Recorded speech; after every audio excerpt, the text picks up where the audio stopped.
नमस्कार मित्रांनो, मी स्वाती तोरसेकर एशा पृथ्वीमध्ये तुमचं स्वागत करते. कॉमन मिनिमम प्रोग्राम हा शब्द आपण सगळे आता विसरून गेलेले आहोत. जसजसा काळ बदलला भारतीय राजकारणामध्ये आणि भाजप हा पूर्ण बहुमताकडे झुकायला लागला, त्याच्यानंतर हा शब्द जो आहे तो कुठेतरी वासनात गुंडाळल्यासारखा झालेला आहे. पण त्या पूर्वीचा थोडा काळ आठवलात तुम्ही, की जो काळ आघाड्यांनी गाजवला, त्या आघाड्या गाजवण्याचा जो काळ होता त्याच्यामध्ये हा शब्द आपण वारंवार ऐकत होतो. कारण 4 पक्षांचं मुटकुळं बांधायचं आणि सरकार सुरू करायचं. पण सरकार सुरू करायचं म्हणजे काय? तर हातामध्ये सत्ता घ्यायची आणि त्यानंतर ती सत्ता राबवत असताना जे काही विरोधाभासाचे प्रश्न तयार होतात, प्रसंग येतात, तेव्हा नेमकं कसं वागायचं ह्याच्याबद्दलची हमी कुठलाही राजकीय पक्ष आघाडीत सामील झालेला देऊ शकत नव्हता जनतेला आणि म्हणून आघाडी सरकारमध्ये सामील होणारे वेगळे, बाहेरून पाठिंबा देणारे वेगळे, हे सगळं विसरून गेलोय आपण. हा सिनारिओ आज आपल्याला फारसा दिसत नाही. जी खास करून नवी पिढी आहे ना, की हल्लीच्या काळामधले जे 18 वर्षाच्या वरची मुलं आहेत, त्यांनी तर हा काळ गेल्या 5-10 वर्षात फारसा बघितलेलाच नाहीये. अशी परिस्थिती असायची, की बहुमत जर का 50% चं असेल, तर 2-3 पक्षांना मिळून ते 50% पुरे करावे लागायचे, आघाडी बनवायला लागायची आणि मग सरकार सुरू व्हायचं. प्रत्येक सरकारच्या निर्णयावरती काही ना काहीतरी गैरसमज, समज हे होत होते. म्हणजे अमुक एका पक्षाला पाहिजे म्हणून अमुक निर्णय झाला, तमक्याला पाहिजे म्हणून तमका निर्णय झाला. अशा पद्धतीने आपले आपले जे पिट्टे आहेत, त्या पिट्ट्यांच्या खिशापर्यंत गंगाजळी कशी जाईल, ह्याचा विचार करतच या आघाड्या चालवल्या जायच्या. आणि त्या दरम्यान मग राजकीय प्रश्न जेव्हा समोर यायचे सरकारसमोर, तेव्हा मोठी पंचायत व्हायची. कारण आघाडीमध्ये एकत्र आलेले हे सगळे जे विरोधी पक्ष, आता त्यांना विरोधी पक्ष म्हणायचे किंवा आघाडीतले पक्ष म्हणू, घटक पक्ष. हे जेव्हा एकत्र यायचे त्यावेळेला राजकीय त्यांचे जे विचार आहेत ते पूर्णपणे वेगळे असायचे. अगदी वाजपेयींचा काळ आठवून बघा. त्यांच्या बरोबर जसे समाजवाद्यांकडून जॉर्ज फर्नांडिस होते. तसेच इतरही पक्षाचे शिवसेनेचे होते बाळासाहेब. आता त्यांच्यामध्ये काय नेमकं वितुष्ट आहे तुम्ही म्हणाल तर दोन्ही तर हिंदुत्वावर होते, पण शिवसेनेसाठी प्रादेशिक अजेंडा महत्वाचा होता. चंद्रबाबू नायडू होते त्यावेळेला, ममता बॅनर्जी होत्या त्यावेळेला आणि अनेक पक्ष जे होते ते सेक्युलर म्हणून घ्यायचे स्वतःला. म्हणजेच त्यांना हिंदुत्ववादी सरकार केंद्रामध्ये आहे, असं म्हटलेलं फारसं काही आवडत नव्हतं. आणि मग अशा परिस्थितीमध्ये वाजपेयींनी ते मुटकुळं जे बांधलेलं होतं सगळं, ती सरकार चालवून दाखवलं 6 वर्ष, 5 वर्ष. हाच एक मोठा चमत्कार जनतेला पण वाटलेला होता. तेव्हा कॉमन मिनिमम प्रोग्राम हा पहिल्यांदा आखला जायचा. म्हणजे असं असायचं, की निवडणूक लढताना अनेकदा हे जे घटक पक्ष आहेत, ते एकमेकांच्या विरोधात लढत होते. एकमेकांच्या विरोधात लढून मतदारांची मतं मिळवायची आणि मग आलेल्या सीट्स ज्या असतील, त्याच्या ताकदीवरती बार्गेनिंग चालायचं सत्तेपर्यंत पोहोचण्यासाठी म्हणून. त्यांच्यासाठी मग कॉमन मिनिमम प्रोग्राम महत्वाचा होता, की बाबा हे सरकार जे आहे ते या प्रोग्रामवर चालेल. ह्याच्या पलीकडचे विषय हातामध्ये घेतले जाणार नाहीत. मग ते कितीही जिव्हाळ्याचे विषय असो. भाजपसारखा वाजपेयींच्या बरोबरचा पक्ष जो होता त्यांना भले 160, 180 आणि जागा सुद्धा कदाचित मिळाल्या असत्या, तरी देखील त्यांना पूर्णपणे आपला प्रोग्राम राबवणं कठीण झालं असतं. कारण ते त्या कॉमन मिनिमम प्रोग्राम जो लिहिला जायचा, त्याच्या कक्षेमध्ये येईलच असं नाही आणि त्याच्या कक्षेत नसलेल्या विषयावरती आपणच पाठिंबा दिलेलं सरकार आपणच पाडू शकतो, असं घटक पक्ष सुद्धा उघडपणे म्हणायचे. त्या कॉमन मिनिमम प्रोग्राम म्हणजे काय हे समजावं म्हणून तुम्हाला मुळामध्ये ह्या सगळ्या काळाची आठवण करून दिली. आता परिस्थिती अशी आलेली आहे, की जगाच्या राजकारणामध्ये एक्झॅक्टली तीच परिस्थिती तयार झाली. म्हणजे तसं बघितलं तर अमेरिका हा निर्विवादपणे सर्वात मोठा आणि सर्वात शक्तिमान देश आजही आपण म्हणू शकतो. 2 नंबरला आलाय तो चीन आलाय. 3 नंबर आणि 4 नंबर ह्यांच्यामध्ये स्पर्धा सतत चालू आहे. ही परिस्थिती असताना मग कॉमन मिनिमम प्रोग्राम म्हणजे काय? याचं उत्तर तुम्हाला आता मिळेल, की अमेरिकेची जी सगळी शक्ती आहे, ती शक्ती ट्रम्प यांनी संपूर्ण जगाच्या विरोधामध्ये लावून सरतेशेवटी मागा मेक अमेरिका ग्रेट अगेनचा त्यांचा जो अजेंडा आहे, तो राबवण्यासाठी त्यांनी संपूर्ण जगाला शिंगावर घेतलेला आहे. आणि ते जगाला असे शिंगावर घेणार याची पूर्वकल्पना रशियाचे पुतिन, चीनचे शी जिनपिंग आणि भारताचे नरेंद्र मोदी यांना नव्हती, असं एखादा भाबडा माणूसच समजेल. तेव्हा ट्रम्प यांची दुसरी कारकीर्द सुरू झाली, तेव्हा हे तिघेही जण सावध होते आणि म्हणून त्यांचा सुद्धा एक कॉमन मिनिमम प्रोग्राम ठरलेला होता. हा कॉमन मिनिमम प्रोग्राम काय आहे? तेव्हा ट्रम्प जे काही व्यवस्था राबवू बघता आहेत, ती परत एकदा मी म्हटलं, की जे डीप स्टेट म्हणून ज्याला म्हणतात, city of London, club of Rome, committee of 300 बरीच नावं त्यांना दिली गेलेली आहेत. तर त्यांच्या दृष्टिकोनातून ब्रिटन हा सर्वश्रेष्ठ होता. ब्रिटिश एम्पायर सर्वात महत्वाचं होतं. संपूर्ण जागतिक व्यवस्था ही त्यांना सबसर्व्हियंट होती. म्हणजे त्यांना हिताचं असेल तशी ती वागत होती. हे ट्रम्पना पसंत नव्हतं. त्यांना त्या व्यवस्थेबद्दल काही प्रश्न नव्हता. पण या व्यवस्थेने केवळ ब्रिटिश एम्पायरचं हित बघावं, इथे ट्रम्प अडून बसलेले होते. आणि मग ब्रिटिश एम्पायरला बाजूला करा आणि त्याच्या जागी अमेरिकेला बसवा. Then everything is fine for Trump. लक्षात घ्या. मग तीच सगळी जी व्यवस्था आहे, जागतिक व्यवस्था, तिच्यावर त्यांचे काही आक्षेप नसतील. प्रोव्हायडेड त्याचे सगळे फायदे जे आहेत ते अमेरिकेपर्यंत व्हायला सुरुवात होईल. पण ही परिस्थिती जी आहे ती रशिया असेल, चीन असेल किंवा भारत असेल, ह्यांना पसंत पडणं शक्य नव्हतं. गेल्या 8 ते 10 वर्षामध्ये भारताचे परराष्ट्र मंत्री जयशंकर यांनी वेगवेगळ्या व्यासपीठावरून the world is becoming multipolar आणि मल्टीलॅटरलिझम या 2 संज्ञा ज्या वापरल्या, त्यांचा अर्थ अनेकदा आपल्याला रजिस्टर होत नाही. तर मल्टीपोलार याचा अर्थ असा, की जग इथून पुढे एकध्रुवीय तर नाहीच राहणार. ते 2 ध्रुवीय सुद्धा नसेल, ते अनेक ध्रुवीय बनेल. म्हणजेच अनेक केंद्र तयार होतील आणि ही केंद्र जी आहेत, ती आपापसामध्ये सत्ता कशी राबवावी, जगाची सत्ता कशी राबवावी, तिथे निर्णय कुठल्या बाजूला झुकावेत हे सगळे मिळून ठरवतील. तेव्हा एकच एक शक्ती निर्णय घेते आणि उरल्या सगळ्यांना त्याच्या आज्ञा पाळाव्या लागतायत. ही परिस्थिती उरणार नाही. याला मल्टीपोलॅरिटी म्हणतात. मल्टीलॅटरलिझम म्हणजे काय? ते भारत आज दाखवून देतोय. एकाच बाजूला भारत क्वाडमध्ये पण बसतो आणि दुसऱ्या बाजूला तो ब्रिक्समध्ये पण बसतो. तिसऱ्या बाजूला त्याला G7 मध्ये पण आमंत्रण दिलं जातं. याला म्हणतात मल्टीलॅटरलिझम. म्हणजेच अ, अ आणि ब चं भांडण आहे म्हणून क जो आहे तो ब सोबतच्या कुठच्याही आघाडीत जाणार नाही असं नाही किंवा अ सोबतच्या आघाडीत जाणार नाही असंही नाही.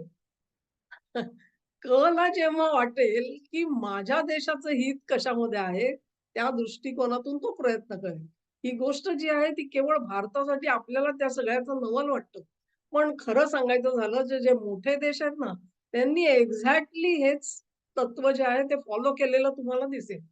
आपल्या हिताचं असेल तेव्हा त्यांची टोपी फिरायची आणि ते त्या बाजूला घुसतात. ते फिरली की इकडे घुसतायत.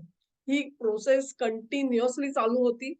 आपण मात्र त्या दृष्टिकोनातून प्रयत्न करत नव्हतो, तसे वागत नव्हतो म्हणून आपल्याला रिझल्ट्स वेगळे दिसत होते. तेव्हा रशिया, भारत आणि चीन यांना एकत्र जोडणारा दुवा काय आहे, हे लक्षात घ्या. ट्रम्प आणि ब्रिटिश एम्पायर यांच्यामधला जो आंतरविरोध आहे आणि जो संघर्ष चालू आहे, तो मी तुम्हाला सांगितला. त्या ट्रम्पना सुद्धा ब्रिटिश एम्पायर हे जमीनदोस्त झालेलं हवं आहे. पण ते रशिया, चीन आणि भारताला पण हवंय.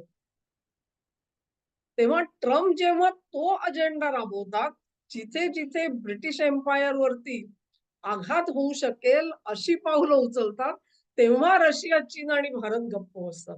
म्हणजे ते विरोध करत नाहीत. विरोध करत नाहीत. विरोध करायची गरजच नाहीये, कारण हा तुमचा सुद्धा अजेंडा आहे. जर तुमचा अजेंडा दुसरा कोणीतरी करत असेल, तर तुम्ही कशाला बोलायचं? उदाहरणार्थ आज पाकिस्तानची जर का शक्ल झालेली आपल्याला बघायची असतील आणि बलोच लिबरेशन आर्मी ते काम बलुचिस्तानमध्ये अत्यंत एफिशियंटली करत असतील, कार्यक्षमतेने करत असतील, तर आपण बलोच आर्मीच्या विरोधामध्ये जायची काही गरजच राहत नाही.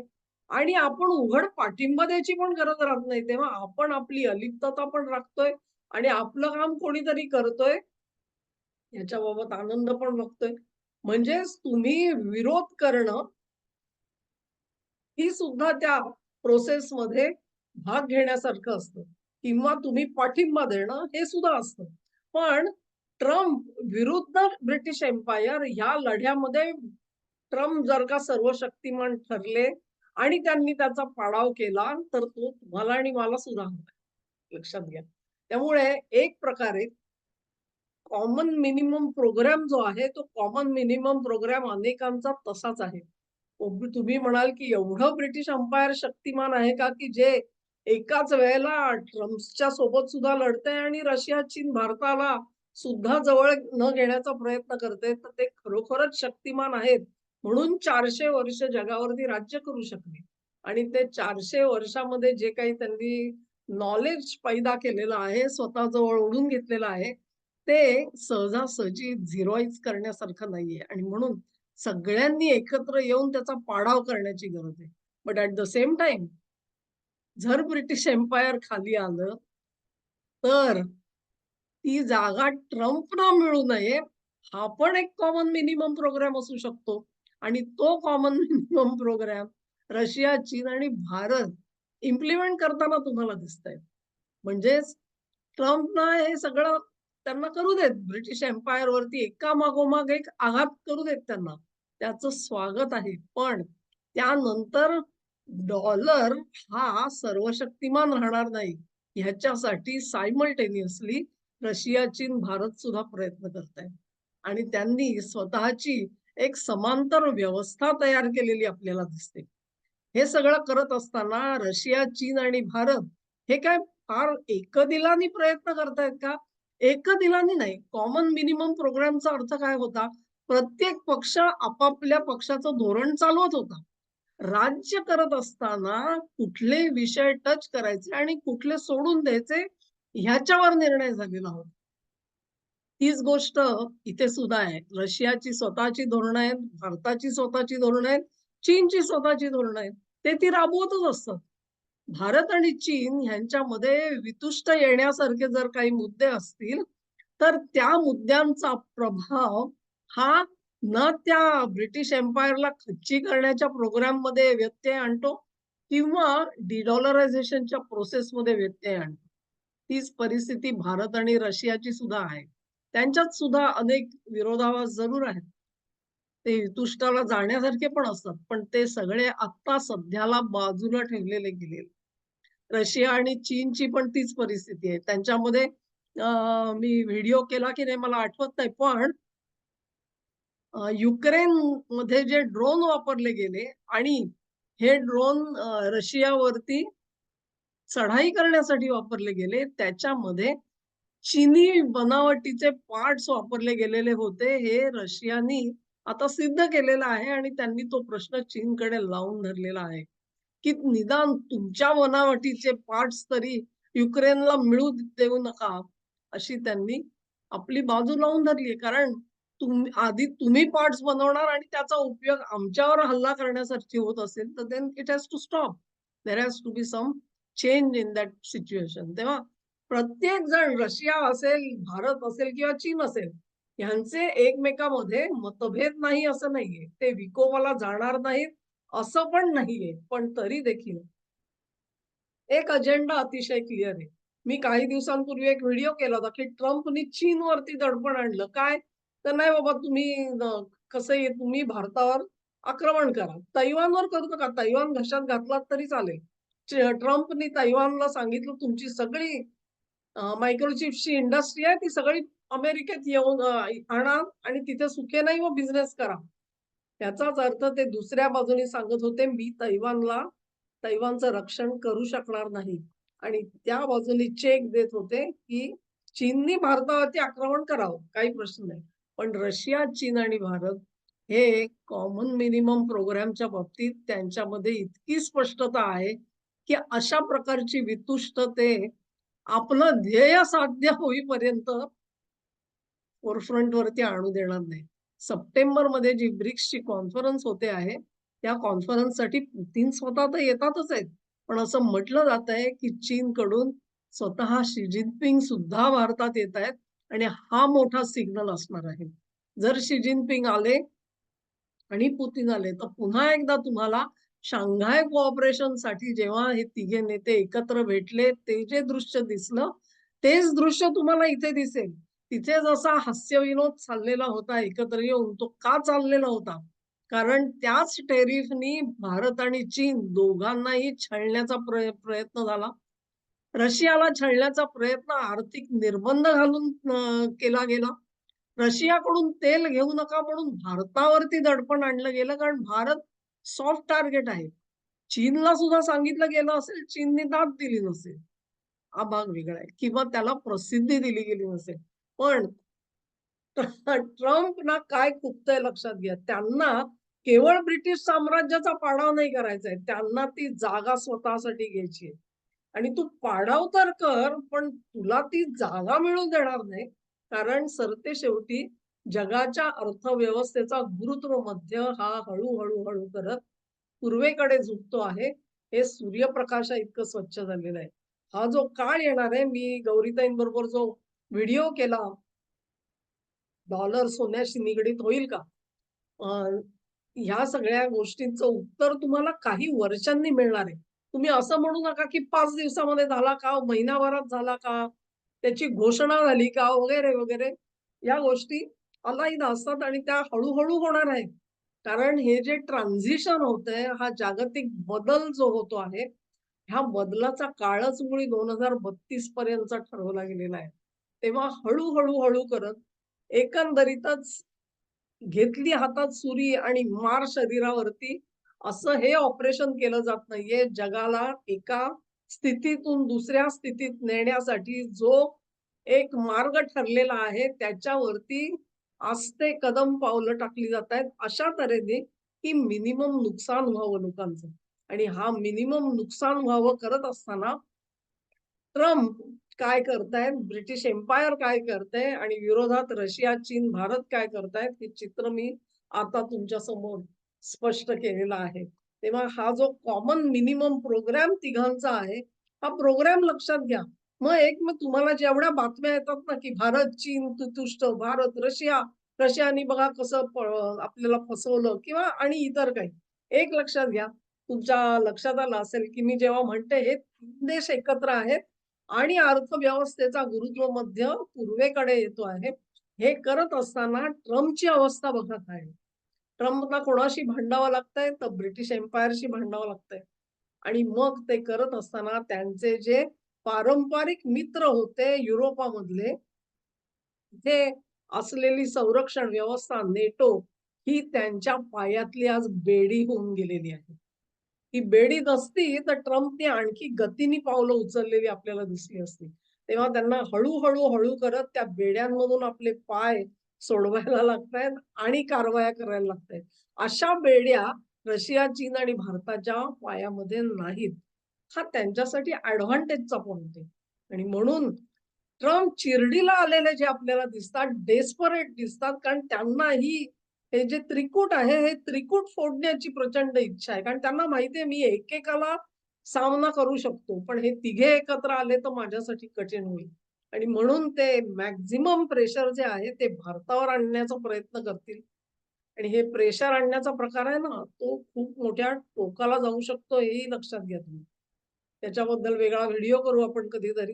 पण हा कॉन्सेप्ट तुम्हाला समजून सांगण्यासाठी आजचा व्हिडिओ केला. आवडला असेल अशी आशा करते. आवडला असेल तर ही लिंक शेअर करा, व्हिडिओला लाईक करा आणि चॅनेलला सबस्क्राईब करा. तुमचं सहकार्य असंच चालू ठेवा. नमस्कार.